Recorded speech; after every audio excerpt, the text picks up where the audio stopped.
Why no one can cross the Darien Gap? It's actually super unfortunate because if it wasn't for this, we would have a Pan-American highway that stretches from South America to North America. This is literally the only spot we still haven't been able to figure out. This video is by Geo all day. So what could be going on here that's so dangerous? It's jungle. It's Darien Gap. There's a bunch of disease there. Stretch of land in the Americas. You can do a ferry across it. I do know that. It's a 100-mile jungle separating Panama and Colombia. And it's so deadly that North and South America aren't even connected by any road here. Yes. To understand why, we'd have to zoom out a bit and look at its geography. It's amazing that actually Colombia had that part of Panama. It's almost, typically speaking, like mountain ranges act as kind of physical walls, barriers, obviously. But in this case, it's just a horrific jungle. Which, you know what, is not really new for South America. Obviously, they have their Amazon rainforest. At its geography. It's located about 500 miles above the equator, with the Pacific Ocean on its left and the North Atlantic on its right. Yes, this Panama setup Canal makes it scorching hot, with insane humidity and heavy rainfall, turning the terrain into a wet, steamy mess. And the mosquitoes and there thus, too are road pretty construction brutal. in the Darien Gap becomes nearly impossible. And with no roads, people who try to cross on foot face dangerous animals like snakes, jaguars, and disease-carrying insects. Yeah, there you go. It's amazing that indigenous people, like the Native Americans, were able to get down there. Remember, the first human beings to enter the American continents crossed over the Bering Strait like 20,000 years ago. And obviously, they would eventually make it down to the southern part of this continent with the Incas, obviously, in Peru. However, to be fair, a lot of humans just use boats to make it to South America, too. But just look at all the stuff you'd have to deal with. Now, of course, it is possible to cross on foot. It would just really not be fun. To make things even worse, armed groups control the area,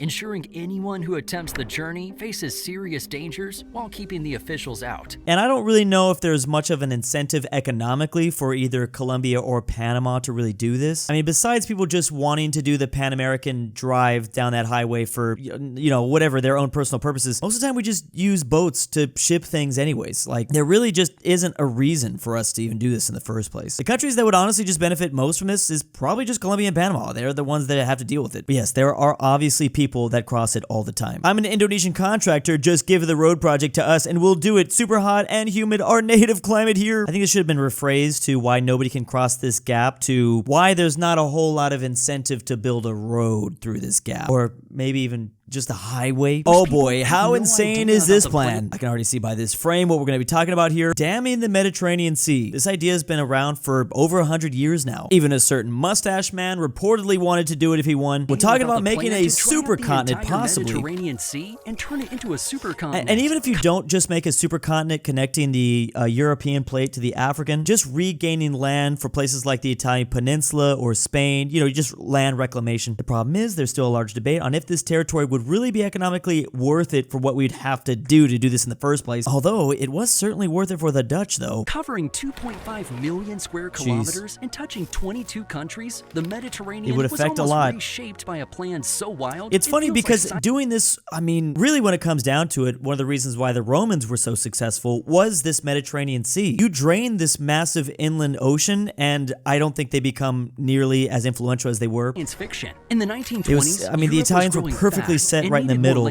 That's when engineers came up with a bold idea. And they were able to create stuff like that for a while. Dams across the Mediterranean. The first dam was planned at the Strait of Gibraltar, where the sea loses not that water long. faster It wouldn't through be that evaporation than it huge of a gains dam to through build, Europe's obviously. rivers. Without the Atlantic bringing in water, the sea would dry up. So the plan was to build a towering dam up to 900 meters tall. It is pretty due to deep. The depth of the strait. That's the thing. Next, a dam was proposed at the Dardanelles Strait to block the Black Sea. It's to save the Finally, Black Sea. A third dam between Sicily Now and this Tunisia. one is like insane. That would be such a huge dam. And I don't even really see why. Also, the ecological consequences that could arise. Like, do we know what would happen to the Sahara Desert? Would we destroy? I don't think we can predict like what the globe would do. Does it potentially alter the Gulf Stream, sending all of Europe into a massive ice age again? I mean, remember, the European continent sits extremely high north on the globe, but they have relatively warm temperatures. If we mess around a little bit too much, we might just find out. Would have split the sea, lowering water That part's levels most by insane 100 thing. meters in the That west dam. and 200 meters in the east. This would have drained large sections of the sea. Yeah, so they're not trying to get rid of all of it, Europe. but they want some land back. Yeah, it would redefine the continents as a massive desert, making the area unlivable. Forget the tourist attractions. Imagine the disruption to trade, agriculture, fish. There's a reason much of the classical world was centered around the Mediterranean. That's exactly what I was talking about, or the reason why Rome was so powerful. I don't agree on this. It's better to leave the ocean alone like that. The only way I can see this even remotely considered is if rising sea levels just get out of control and the European continent is just desperate to get any more land. What Just makes 20 Snake miles off the Island coast so of Brazil dangerous? lies Only one of the 20 most miles off the dangerous coast of places Brazil. on Earth, where humans are not allowed to visit. Oh boy. This is Ilha de Well, I would Guamana, imagine, it's just a guess, but they might have a lot of snakes. or better known as Snake Island. From a distance, it looks like a tropical paradise with Oh, lush geez. forests and rocky Imagine cliffs. accidentally landing on a place like this. Like, you know, you've been drifting out in sea for weeks. You finally see an island. Oh, I'm saved! And you're about to see what you'd be living in. But if you step closer, you'll discover an island teeming with countless venomous I've species heard of about this. snakes.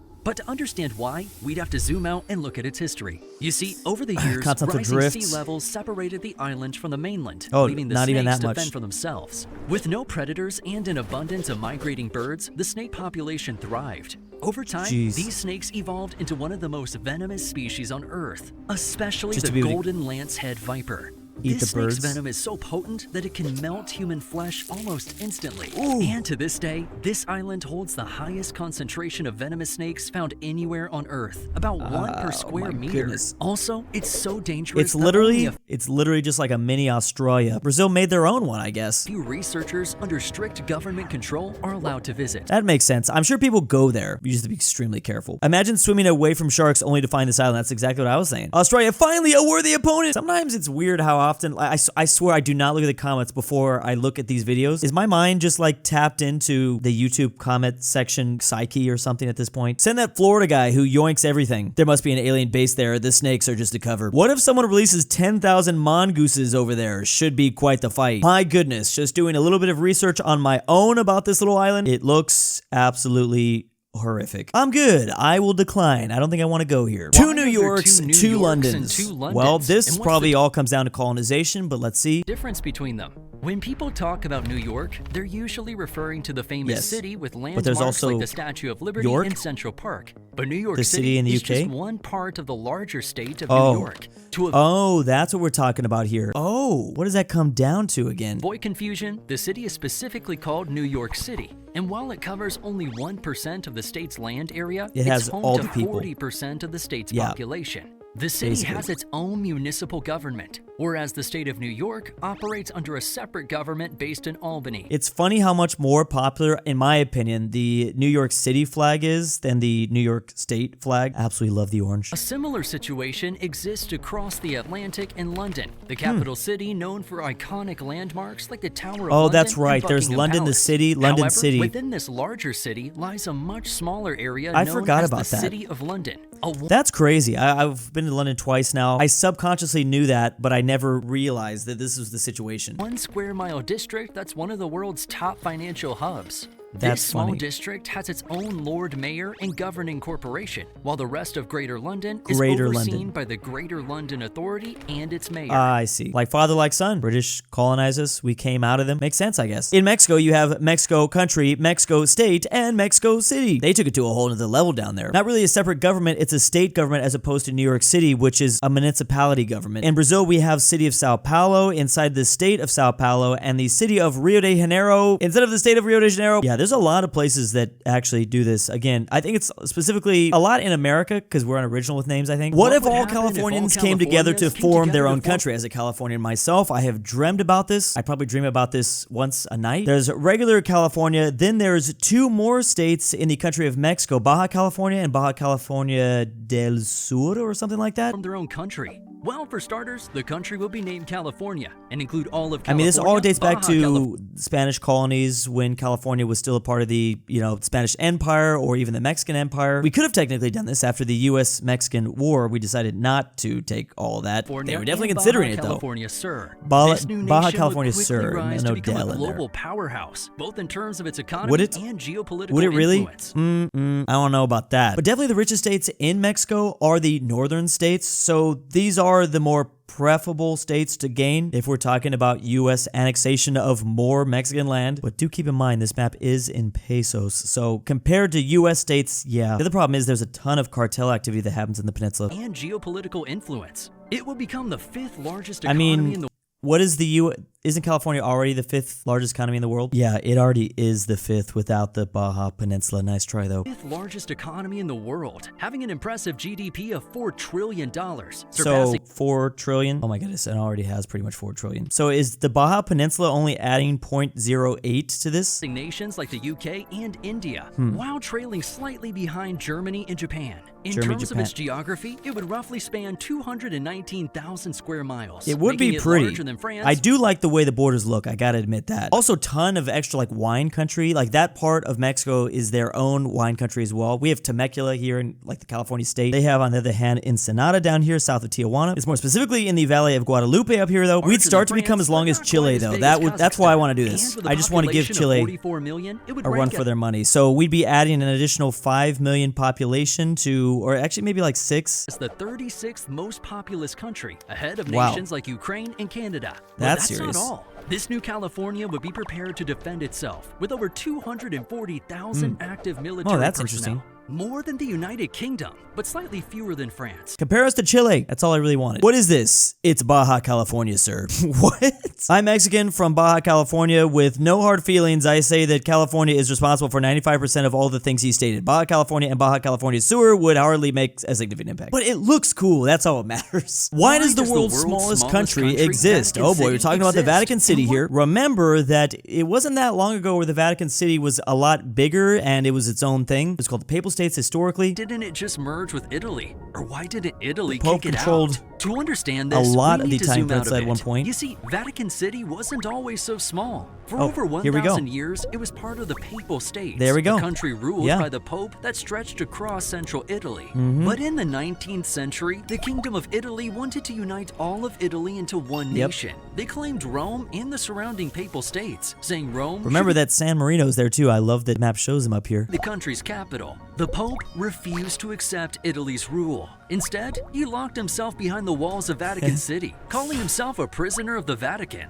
Italy hoped that isolating the Pope would force him to give up and recognize the new government. But even after 60 years and 5 popes, the Vatican never surrendered. Finally, in 1929, Italy's leader Benito Mussolini made a deal to end the standoff. That's funny of all people. He signed the Lateran Treaty, which officially made Vatican City its own independent country. I actually didn't know that. Surprised that Mussolini was the one that signed a treaty. It took a dictator to end this and not a president/prime minister. Vatican City versus San Marino. Who's the GOAT? That Mussolini guy must be real nice. And I guess that explains how it got such a small border. The Vatican City itself is just a small city. It has walls and everything though. But again, I just want to emphasize, look how large the Papal States did get at one point. They also had small enclaves in the south of France and in other parts of the Italian peninsula. And yeah, it lasted for over 1,000 years. So it was a significant force. Again, all those videos by Geo all day. Please go subscribe. And here are my patrons. I finally escaped from Drew's basement. Lucas, the Canadian Christmas trees. Honk, Argentinian Grandpa. I'm back, DOOCHBAGGINS. Imperial Japan flag is the same as modern Japan. Koyle. Please stop making this mistake. Amateur Archaeology. aPhatNarwhal. Connor Pavlik. DaBeautiful-MEGAN-Underwood. Fredrik Tibblin. InquisitorXarius. Tambre. Tambre. Mexican.